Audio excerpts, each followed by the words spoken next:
Hello everybody, I'm Symes, and with me, as usual, is Robin. Hello, I'm Robin, and I'm here as well. He is here as well, yes. And once again, we are here looking at our Minmus base, which is slowly becoming more impressive. Yes, it's shaping up nicely. Nice chunky bunch of storage on the left, and All the kerbals seem quite fascinated with the ceiling at the moment. yeah, they're all kind of looking up and going, "Ooh, look at that!" It's like, what? It's painted white, guys. There's nothing there. What are you staring at? Someone's hung a small bauble above them. They're going, ooh. Well, I hope so, because it's either that or like there's something wrong with the air supply. And they're all totally lack of tripping. oxygen is. Yeah. They're just freaking out. It's like, oh, that is beautiful. Dude. So beautiful. That is what they look like, actually. Yeah, or someone's like taken and done something to the hydroponics that really shouldn't be done. Yes, like someone's introduced something into that. Anyway, Yes. stuff is happening, or it will be happening. We're going to be sending the tour bus off again on the next leg of the tour, and we're going to be building some more stuff onto the base today. So we'll be getting on with that in just a moment. Probably once the kerbals have finished freaking out. Yeah. It's like, wow, this I can is see one of our many flags in the best. foreground as well. Yeah, we've got a lot of flags. I should probably remove. I did remove all the ones that were planted by the tour bus crew. But anyway, we're all going to move the survey stakes again, because we don't want to build things in the same space as where things already are, because that would probably be bad. That was a bit of a bouncy It's landing like, for him there. "Way." It's Well, all landed on his head. He's obviously still completely stoned. It's like, woo! Yeah. So it's like, Dude, I'm on the moon. dude, it's all green and stuff. Amazing. So that's one stake. And find the other one, which is down here somewhere. There it is. Yep. Do a little dance to try and get near it. And away, back to the other end of the base, because we're going to build at the other end of the base. The base is already What's that actually. little thing that's just discarded at the end there? That's the whoa. Oops. Oh, God. There's a bit of a crazy back. It's a good job kerbals don't explode. Yeah, that thing that's discarded is one of the landing modules that was attached to the base when we landed it. It's just got a little fuel tank and some engines on it. We just ditched it there. We will eventually be recycling them, but at the moment they're just lying there. This kerbal is Kerbal's definitely just drunk or something. Klutzing around. Right, so we've moved the stakes. And now we're going to build another thing onto the end of the base, because the base isn't large and unwieldy enough. Yep. So we're going to build a big LFO storage. It's got a bit of a Space 1999 look about it. I guess in parts there's like some open gridwork stuff there. Yeah. Yeah, so we're building a thing, and that's now been set off. And that will take a long It takes time. some time, 2 days, 2 hours, according to the alarm clock there. Yeah. So the tour bus is going off into orbit around Minmus again, because we're done with the Minmus part of the tour. And two of the kerbals there are slightly darker than the other one. Yes, they're in the actual lander can on the top. The third one there Different is in one of sections. the. Yeah, he's in one of the hitchhiker modules, so the lighting is different there. So what you're saying is we couldn't afford light bulbs for all of the modules. They don't have light bulbs. The only light that they got is coming in through the windows, and the hitchhiker module has different windows, I think. Yeah. So yeah, orbiting, establish an orbit, and we're going to do something a little bit different with these kerbals now, because we're out near the edge of the Kerbin sphere of influence anyway. So let's give them some more experience by sending them outside the sphere of influence altogether. So out into deep space, that's what you're saying, really. Out into solar orbit. So first of all, we're going to go to this maneuver node, which is going to take us out of Minmus's sphere of influence, and then we'll set an alarm. That's a good job we got lots of fuel, really. Well, we fueled up at our handy base, that's why. So yeah. The kerbals are looking quite disturbed by this. Well, one of them is Jim's not looking very happy. So Sam seems completely fine with the whole thing. Ducal is going completely bonkers. Ah. Yeah, the guy in the middle was like, "Yay, That's fine, we're whatever. leaving our home planet forever." So zoom out to here, and we're about to leave Minmus's SOI, and now we're in Kerbin's SOI. So well, I'm going to set an alarm for when we leave Kerbin's SOI for the sun, which is in a while, and then we'll be out in solar orbit for the first time ever. So are we actually going to send them around the sun once or twice? No, because that will take a really long time. Yeah. We're gonna go out there and have a peek, and then go, oh, it's scary, and then go back again. Don't like it out there. There are space bears. But we're not going to leave space wolves. the SOI for another 5 days, so we'll be doing something else in the meantime. Yep. Bye. And what we're doing Good job now they is don't need oxygen. looking at these green circles that we've got going on here. Exciting. And what they are is Point 9 has some new contracts related stuff about putting satellites in orbit, and what they are 2 tracks for where to place satellites for 2 of the contracts that we have. Luckily on the previous angle it looked like they were intersecting, and Yes. I thought, well, that's a recipe for disaster. They're not. One of the contracts which we haven't actually accepted was an orbit that was really, really close to the orbit of the moon, and I thought that might be a bit risky. Yeah. But maybe. We'd like to call this satellite Splat. But you only have to keep it in a stable orbit for 10 seconds, so it's doable, We just say, right, that's fine now, it can smash into the moon whenever it wants. And these are the contracts in question, and you've got a lot of specifics about the orbit there, like the orbital inclination and the size More of the moon plantings. apoapsis and periapsis. Yeah, and we've got the science data from stuff as well, but the satellite ones are the ones we're kind of focusing on right now. Yeah. And there's all kinds of numbers involved. And so There are many numbers. So I took note of the first 3 numbers, which are the ones I actually understand, Yep. and decided to eyeball the rest. They're like fair numbers. Because the longitude What do they mean? of ascending node is like how far kind of around the planet, and I think it's relative to the sun as well, because the planet orbits underneath these things, but the sort of position of the orbit doesn't change. And the argument of periapsis is, I think, how far south from I like the his pole. comment there. Sounds pretty reasonable, although I must admit I didn't really read the details. Yeah, it's great. So we got the altitude is 10,070 kilometres. That is a great launch platform, is like. Yep. We can't be bothered to put legs on it, so we just put it on a big thing. And Bit scaffolding. and minus 90 degrees, which is heading north to south. Right. And 10,000. That's going up pretty fast. Yeah, there's really not much to it, and it's got 4 of those solid rocket boosters wrapped Honking great around big it. engines. So it's just Yeah. it's a tiny, tiny ship. I have somewhat overpowered it. Woo! Goodbye. Also, it's running a little bit faster than 1 times speed. But yeah, there's a little rocket going up into the air with a tiny satellite on the top. And we're going to get to 10,070 kilometres, which is the periapsis of the desired orbit, and then we're going to circularise there, and then we'll extend the orbit to the right sort of dimensions. Whee! Ditch the lift stage, and now we're just ready to circularise. Whee! As the numbers go crazy. Yep. Time warp round to there, and time to kick off the circularisation. 10,072, that's pretty good. And I put the solar set panels out so it doesn't run out of power. And it's just kind of adjusting itself. And now we're in an orbit, which is not bang on parallel to the desired one. It's actually the larger of the 2 that we're going for here. It's not bang on parallel, but it's not far off. And so I'm basically just kind of getting the apoapsis out to close to the other one at a point where the desired periapsis is, and going, right, do that. And it will just give itself a little bit of a boost. Yeah, and it's telling us also that the construction's finished, because out here in a large orbit, orbits take a while. So we've got, so that's that done. So we look at the contracts. That one's not done, but the other one is done. Yay! So we've successfully. You don't have to put it exactly in the same orbit. It's within acceptable deviations. So which we've. Oh right, yeah. There's a fiddle factor, you mean? Yeah, you can be like a couple of % off, Yeah. But you don't have to be the exact number of meters away and at the exact angle. So that was close enough, which is good.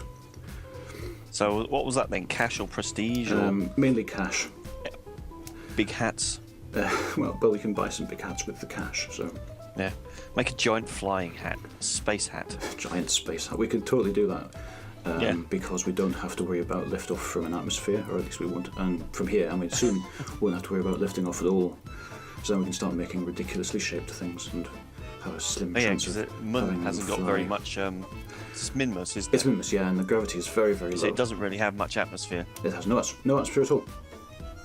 And the gravity is very low, so we can launch from here without any difficulty, and we're going to build an orbital construction facility at some point as well.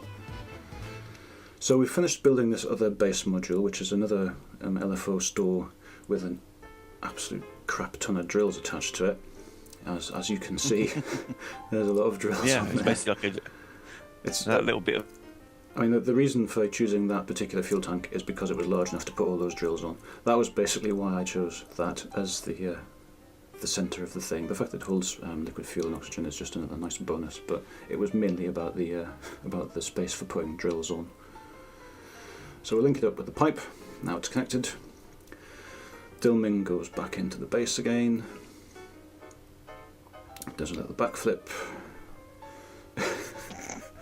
Falls down. So, Bounce. what was that about? Ah, my face. Oh dear. A bit more cautiously goes and gets back into this. Now we can start deploying all Never these play drills. Elite and try and dock. Never. Well, I might be a bit more cautious with that. Yeah. If I, Just slamming if the I- Kerbal if I into the slam wall. the If I Kerbal keep face- slamming him in like often enough, so eventually will go through. Well, yeah, I mean, it's like there's a door here somewhere. We're gonna find it. As soon as his head vanishes through something, that'll be it. Close enough. So yeah, I was just deploying and starting all of the drills. And these are mainly for water because making fuel uses water at a prodigious rate. It's ridiculous how fast it uses it. And there's actually a bug here as well. Because we can see we've got full water here, we've got 3500 water there. And so I go here and start LFO, and immediately LFO drops to 2.16 load, which is not very much. So, all the water's disappeared. Brilliant! It uses water very quickly, but it's not that fast. And it just goes ping, and the water immediately vanishes, which isn't actually right. I did check and found out that it is actually converting it into the fuel. It's not just disappearing immediately, so that's good. But yeah, it's kind of odd. Anyway, that's that done. So now we're going to go out. Look, we're in orbit around the sun. Terrifying. Hooray! Absolutely terrifying. Arg. Places are probably going, ah! So now we're just going to see there's Kerbin over there still. We're no longer associated with it in any way, so we're going to try and head back. And this is where I sort of go, I don't know how to do this. Let's just hope that slowing down will work. And as it turns out, it does. I don't want to use too much fuel though, so I kind of adjust it so we don't burn a great deal of fuel to slow down. And so the encounter goes like further away, but if we still get one, so we're back in the SOI, and from there we can manoeuvre back into closer orbit. So here we are, burning some fuel. I should really have spread Whoosh! this up. The Kerbal's looking a lot happier now. We're going back. We're not going to die in deep space. Fly off around the sun forever.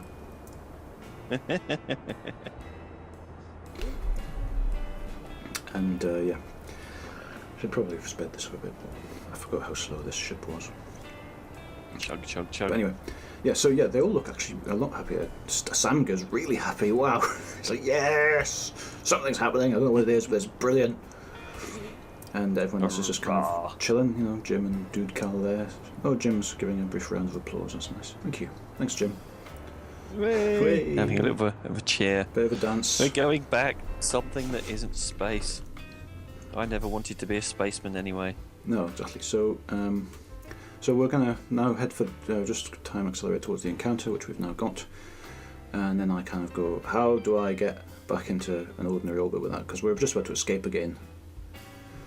So, and eventually I just sort of play with this for a bit, and I don't know what the hell I'm doing. Basically, like, I don't know how any of this is supposed to work.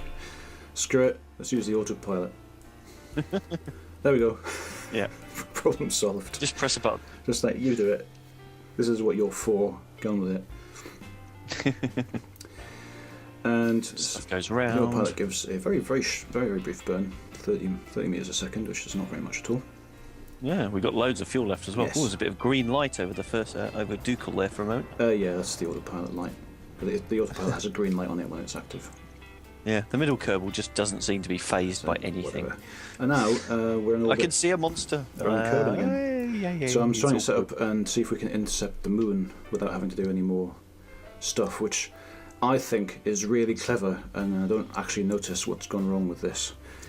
See, the problem with this is that we're actually orbiting clockwise here, so I've put the node just behind us on the orbit, which means we'd have to do almost an entire orbit before we came around to it, which is a really long time, and I didn't notice that until we wasted 50 days in orbit just now by time warping really quickly. So I went, oh wait, and sort of moved it around again. So we've wasted like 50, 60 days of doing nothing in orbit, but whatever. So I've set another one up, just that's there, which will do the same thing, but and I'm going, alright, we should have finished doing whatever here now. 50 days, they should have got some more supplies in. So now we're going to move the stakes again and build a new thing. So let's go here, plant the stake down, go over here. There's actually been a change to EPL during the course of this recording, which is that you can have more than one set of survey stakes out, and if you give them different names, you can choose between them when you go and do the build. Bob the Stake and Steve the Stake. Well, exactly. Yeah. And it's just gain control of him again. It's quite impressive there. There's a little bit of a bug there. You try and grab onto a hatch and it flings you up into the sky. But right. Somewhat reduced connection speed there, second time. Yes. Slow down a bit. So we can see it says Dillman Kerman Base, which is the name of the thing that he's put down. I think if we had a bunch of different stakes down with different names, we'd be able to choose from the list, which is pretty cool. So yes, orbital factory. That's what we're building now. So yeah, this is going to be the first actual rocket-powered thing that we've built on this base. And it's going to take off in orbit Minmus. Exciting. So yeah, that's set off. It's going to take a while to do, so we may as well finish up by doing this last satellite contract, and then those will be out of the way. And this is how I actually I should have filmed this for the other one, but this is how I actually line them up. It's like you get the orbit so it's more or less parallel with itself, looking at Kerbin, and then kind of just go, all right, where's the launch pad? We'll just rotate. We'll just time accelerate until the launch pad is nearly in. Some little dots going around here. Are they significant? That is the indicator for the track of the desired orbit. So it tells you the direction that you have to go in, because that is also important. Yeah. So putting it up in the right place is one thing, but you have to put it the right direction as well. Don't put it 180 degrees out of phase. They want the moon on a stick. You do. So yes, that's something else we should do. We should build a giant stick on the moon, and impale it into the and moon. then we say, look, we have the moon on a stick. So yes, what I did here, just line the orbit up so that it's kind of parallel with itself, and then when the space center, as indicated by the launcher, which is on the ground there, is more or less underneath the orbital track, and then you know when to launch, rather than going, how do I work out the angle of this thing? Just go, right, no, it's almost there. That's probably close enough. Let's launch. So again, slightly lower altitude this time, 7735 kilometers, as we can see in the contract notes on the right there, but minus 90 degrees again, because we need to go north to south to get going in the right direction. But it's exactly the same satellite launcher as the previous one. Yep. Well, last one didn't explode, so exactly. That's all. And for us, So that's a victory. Go with the same design. Well, a tried and true design that didn't explode the last time we tried it. So, what the hell? Yeah, if that sort of ratio's good enough for the space program, it's good enough for us. Whee! That's an excellent explosion when they get chucked out the way. Down below, people going, what are those things coming down? Ah! It's falling on me. Boom! Someone's dropped a giant empty barrel on my head. Yeah. Again, Zoom. Kind of a shame that it's dark, but we've had to wait an entire other half a rotation of the planet, half a day. Space looks good though. Yes, nice, isn't it? So I'm getting one solar panel out at least, so it doesn't run out of power. Do the other one in a minute. Get a nice close zoom. You can see the autopilot with its little green light on there. Everything needs a little green light. That's quite a big green light, actually. Yeah, well, it's actually quite a small satellite, so the autopilot is relatively huge.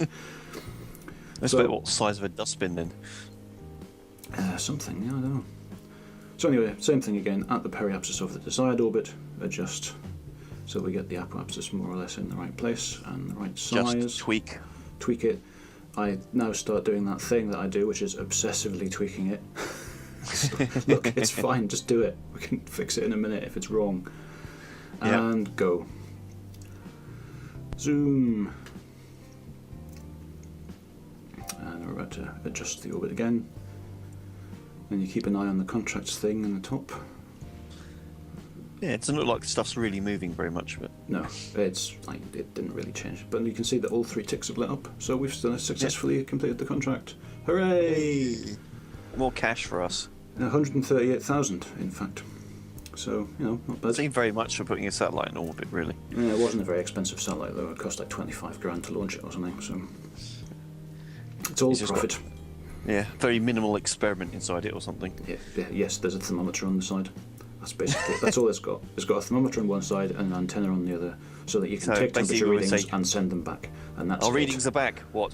It says space is really cold. Turns out space is cold. Brilliant! A vindication of my theory. How much did that cost us? 138,000. It's an expensive thermometer. So anyway, that's it for this week. Yep, having launched the most expensive thermometer in history. Well, for the second time, we did one earlier as well. Yeah. It's like we flung 2 thermometers into space. We weren't, one was to make sure. Well, that's first it. One might have broken. It says it's cold. Are we sure? Send the first one up. Right, we'll that one launch says it's one. cold. We send up a second one to confirm these results. Yep, that one says it's cold too. It must be cold. Confirmed, space is cold. Well done, everyone. Yep. Drinks all round, celebration, space is cold. Woo! So yes, that's it. Then we kind of close out on looking at this. I was going to say lovely, but it's kind of not. It's a satellite, but it's not particularly lovely. It's just kind of clunky looking.